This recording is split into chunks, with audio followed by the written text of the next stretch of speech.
নমস্কার বন্ধুরা, তনুশ্রী কিচেনে আপনাদের ওয়েলকাম জানিয়ে আমি আমার আজকের রান্নাটি শুরু করছি। তো আমি এখানে নিয়েছি কাতল মাছ, টমেটো, কিছু গুঁড়ো মশলা, পেঁয়াজ, লবণ আর টক দই। তো আমি এখানে গুঁড়ো মশলার মধ্যে নিয়েছি জিরে গুঁড়ো, হলুদ গুঁড়ো, ধনে গুঁড়ো আর লঙ্কা গুঁড়ো। তো আমি এই সমস্ত উপকরণের পরিমাণটা পরে বলে দিচ্ছি। তো মাছগুলোকে আমি এখন লবণ হলুদ দিয়ে মোটামুটি 2-3 মিনিটের মতো ঢেকে রাখবো।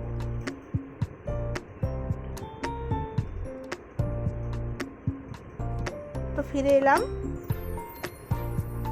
এবার আমি গ্যাসে আগে থেকেই কড়াই বসিয়ে দিয়েছিলাম, কড়াইটা গরম হয়ে গেছে। এবার আমি দিয়ে দিচ্ছি তেল।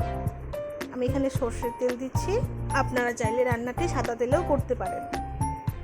তো কড়াই গরম হয়ে গেছে, এবার আমি মাছগুলো খুব সুন্দরভাবে ভেজে নেব।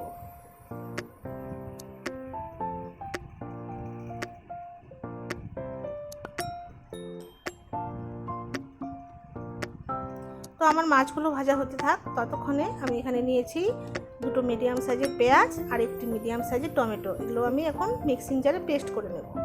তো পেস্ট করে আমি নামিয়ে নিয়েছি। মাছগুলো আমার এক পিঠ ভাজা হয়ে গেছে, এবার উল্টে দিচ্ছি মাছগুলো। তো আমি এভাবেই মাছগুলো ভেজে নামিয়ে নেব। তো মাছগুলো আমি ভেজে নামিয়ে নিয়েছি। এবার আমি ওই তেলেই কিছু ফোড়ন দেবো। আমি এখানে আর এক্সট্রা তেল দিচ্ছি না, কারণ আমি প্রথমে অনেকটা তেল দিয়েছিলাম। দিয়ে দিলাম তেজপাতা, শুকনো লঙ্কা আর এখন দিয়ে দেবো 1/2 টেবিল স্পুন গোটা জিরে। এবার ফোড়নটাকে একটু ভালো করে ভেজে আমি পেস্ট করে রাখা টমেটো আর পেঁয়াজটাও এখানে দিয়ে দেবো। টমেটো আর পেঁয়াজটা কিন্তু তেলে খুব ভালো করে ভেজে নিতে হবে। দেখুন মোটামুটি তেল ছেড়ে আসছে। এবার আমি দিয়ে দিচ্ছি গুঁড়ো মশলা। তো এখানে আমি জিরে গুঁড়ো, হলুদ গুঁড়ো আর ধনে গুঁড়োটা 1 টেবিল স্পুন করে নিয়েছি, আর কাশ্মীরি লাল লঙ্কার গুঁড়োটা নিয়েছি 1/2 টেবিল স্পুনেরও কম। তো মশলাটা দেখুন ভেজে নিচ্ছি। মোটামুটি ভাজা হয়েছে মশলাটা। এবার আমি দিয়ে দিচ্ছি কিছুটা জল।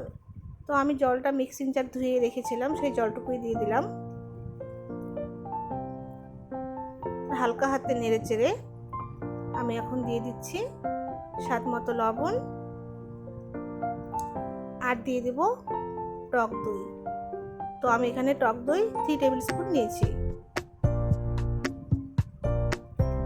দইটা একটু ভালো করে ফাটিয়ে দিতে হবে, না হলে কি হবে, ঝোলে দইটা দানা হয়ে যাবে। এবার আর একটু জল দিয়ে একটু ভালো মতন কষিয়ে নেব।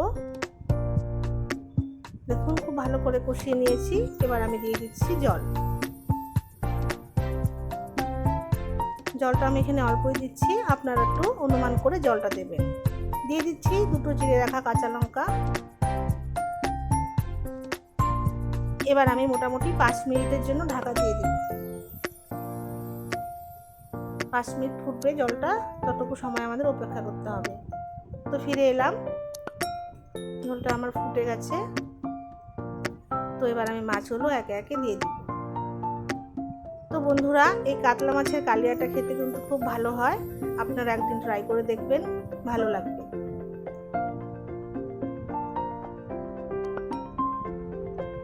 তো এবার আমি আরো 2 মিনিটের জন্য ঢাকা দিয়ে দেব।